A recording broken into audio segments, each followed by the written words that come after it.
these guys, these new guys coming in, have a healthy respect for what we've accomplished, and it's almost like they're all alumni that want to come in and get the program back to where it was, even though they're not alums. But you know, several of them grew up watching the Huskies and pulling for the Huskies, so there's a little added incentive for these guys to come in and do something special, and that's how they've approached everything.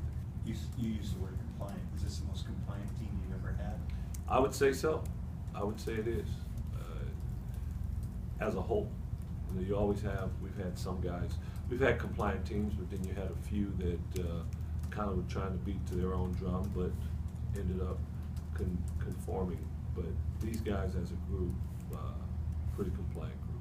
Are you interested to see how they'll respond when you guys lose a game or two, or are you pretty confident that that kind of thing will stay even keel?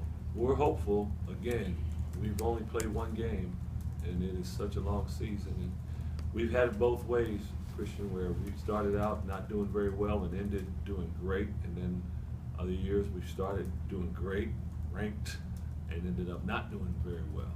You know, last year, 2007 season, 2006, 2007 season.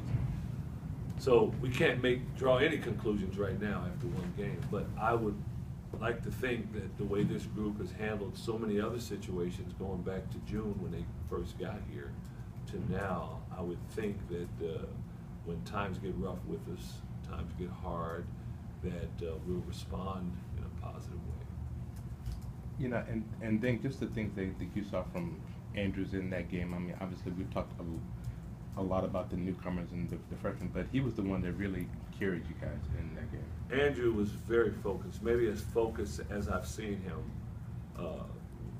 play for the Huskies. He was just totally lost into the game. He showed great leadership during the game, vocally and in terms of his productivity. He hit a big three for us down the stretch, which doesn't surprise us that have seen Andrew play, but he played like a senior, played like a talented senior. Coach, you were in China when you got sent in letter of intent from Markel Fultz. Can you tell us a little bit more about Markel? Markel's a dynamic guard. There's not anything he can't do on the basketball floor. He can go up and jump over the top of you and dunk it. He can dunk on 6'10", 6'11" guy. He can really pass the ball. He's got now to where he's developed where he can shoot the ball really well.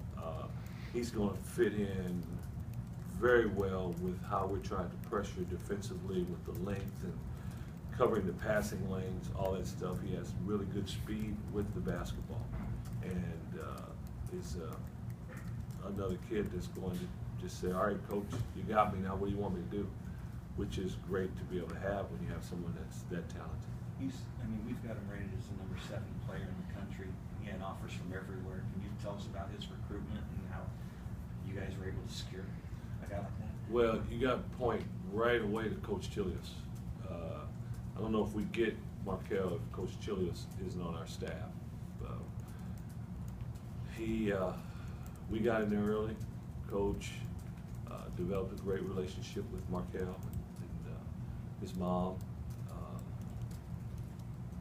Keith Williams, his trainer, and the guy that's trained him since he was in the 7th grade, I guess, you know, for a long time.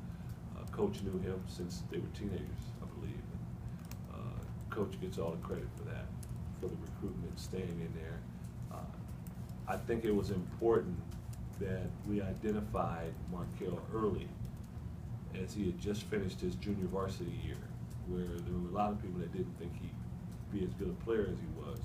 But it was important to identify that early, to get involved early, and to help him understand that we thought he was going to be special back then, and I don't think they forgot that, and carried over throughout the rest of the recruitment.